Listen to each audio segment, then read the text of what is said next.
ನಮ್ಮ ಬೆಕ್ಕು ಮರಿ ಹಾಕಲು ನಿಮ್ಮ ಗಂಡು ಬೆಕ್ಕೇ ಕಾರಣವೆಂದು ಗಂಡು ಬೆಕ್ಕಿನ ಮಾಲೀಕರೊಂದಿಗೆ ಜಗಳವಾಡಿದ ಹೆಣ್ಣು ಬೆಕ್ಕಿನ ಮಾಲೀಕರು ನಿಮ್ಮ ಮಕ್ಕಳಿಗೆ ಆಸಿಡ್ ಹಾಕ್ತೇವೆ ಎಂದು ಬೆದರಿಕೆಯನ್ನ ಹಾಕಿದ್ದಾರೆ.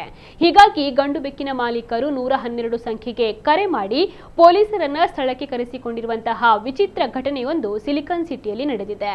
ಹೆಣ್ಣು ಬೆಕ್ಕು 4 ಮರಿಗಳಿಗೆ ಜನ್ಮ ನೀಡಿದ್ದು ನೆರೆಹೊರೆಯವರು ಇದು ಪ್ರಕೃತಿ ನಿಯಮದಂತೆ ಸೇರಿವೆ ಎಂದಿದ್ದಾರೆ. ಇನ್ನು ಸಿಟ್ಟಿನಿಂದ ಹೆಣ್ಣು ಬೆಕ್ಕಿನ ಮಾಲೀಕರು ಮರಿಗಳನ್ನ ನೀವೇ ಸಾಕಿ ಎಂದು ಗಂಡು ಬೆಕ್ಕಿನ ಮನೆಗೆ ಬಿಟ್ಟಿದ್ದು ಸ್ಥಳಕ್ಕೆ ದೌಡಾಯಿಸಿದ ಪೊಲೀಸರು ಎರಡೆರಡು ಬೆಕ್ಕುಗಳನ್ನು ಎರಡೆರಡು ಮನೆಯವರಿಗೆ ಹಂಚಿ ಪ್ರಕರಣವನ್ನ ಇತ್ಯರ್ಥಪಡಿಸಿದ್ದಾರೆ.